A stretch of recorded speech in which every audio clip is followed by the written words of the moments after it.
Isang nakakalungkot na balita ang bumungad ngayong araw sa mga netizen, Linggo, November 29, kasalukuyang taon. April Boy Regino pumanaw na. Kinumpirma ito ng kanyang kapatid na si Vingo Regino at anak na si JC Regino sa kanilang mga social media accounts. Kilala si April Boy Regino sa pagiging singer nito dekada 90 at ang tatak ng paghahagis ng sombrero tuwing ito ay nagtatanghal sa kanyang mga konsyerto. Lubhang ikinalungkot ng mga netizen ang balitang ito. Matatandaang noong 2009 nang mapabalitang nakikipaglaban ito sa sakit na prostate cancer.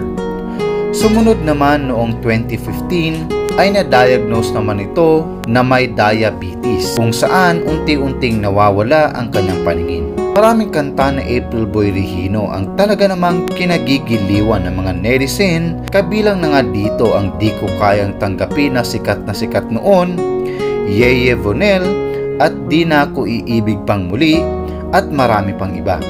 Hindi pa idinitalye kung saan ibuburol ang mga labi ni April Boy Regino.